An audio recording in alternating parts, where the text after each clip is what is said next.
কৃষি জমির পাশে দিয়ে বয়ে গিয়েছে উত্তর চব্বিশ পরগনার বিদ্যাধরী খাল। এই খালের জল চাষের কাজে কৃষিজীবী মানুষের একান্তই ভরসা। কিন্তু বিগত কয়েকদিনে সেই খালেরই প্রবাহ পথে অবৈধ নির্মাণের অভিযোগ শাসক ঘনিষ্ঠ নির্মাণকারীর বিরুদ্ধে। রাতের অন্ধকারে খালের প্রবাহ পথে কংক্রিটের ভিত দিয়ে বাড়িঘর তৈরির অভিযোগ। বহুবার প্রশাসনের দ্বারস্থ হওয়ার পরও কাজ বন্ধ হয়নি, যার জেরে খালের প্রবাহ পথের এই অবৈধ নির্মাণের বিরুদ্ধে বিক্ষোভ দেখান কৃষকেরা। আমাদের এখানে যে জলটা যে চাষি জমিগুলো জলটা যে এইখান দিয়ে পাস হয়, সেই পাসটা হতে পারছে না, এই গাঁটটা করে দিচ্ছে এরা। হ্যাঁ, এখন তো পাস হবে না, এর জন্য আন্দোলন হচ্ছে। হ্যাঁ, চারি সাইডের জলগুলো এইখান দিয়ে পাস হয়, এই জায়গাটা ব্লক করে দিচ্ছে।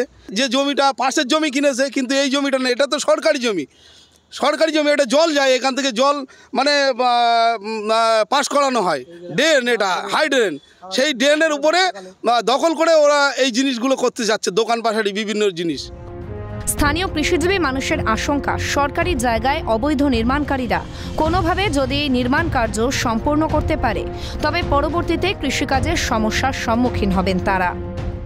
এই প্রতিবাদ করছি যাতে এগুলো বন্ধ হয়, তাহলে জল না গেলে আমরা বাঁচবো কী করে, কী নিয়ে বাঁচবো? আমাদের মাঝে চাষবাস হবে না, তাহলে আমরা না খেয়ে মরবো। অন্যদিকে নির্মাণকারী ব্যক্তির দাবি, যে জায়গায় নির্মাণ কাজ হচ্ছে সেই অংশটি তার ব্যক্তিগত।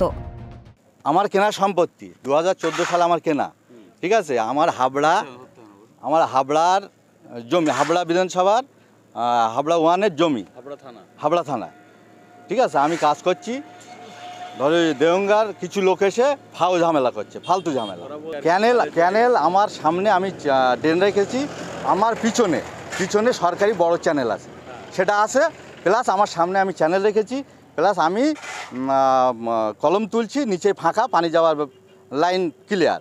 আমি ছাদ দিয়ে আমার ওখানে আমি একটা দোকান করছি। শাসক ঘনিষ্ঠ হওয়ার জেরেই এই বেআইনি কার্যকলাপ, এমনটাই মনে করছেন আইএসএফ পঞ্চায়েত সদস্য। আমাকে বললাম যে দাদা দেখেন, কাজটা করা কিন্তু ঠিক হবে না, যদি আপনার জমি হয় আপনি মেপে করেন, বলে কি করার আছে সেটা করে নেবেন। হুমকি দিচ্ছে? হ্যাঁ, হুমকি দিচ্ছে। কেন, সে কি প্রভাবশালী? হ্যাঁ, তৃণমূল ঘাসা যদি না হবে, এরকম সরকারি ল্যান্ডের উপরে করবে। এই তো খালের পাশে কোনোদিন কারোর জমি থাকে? এদিকে বিক্ষোভের খবর পেয়ে ঘটনাস্থলে যায় পুলিশ। দুই পক্ষকে একসঙ্গে বসিয়ে আলোচনা করে সমাধান সূত্র বের করার আশ্বাস দেন।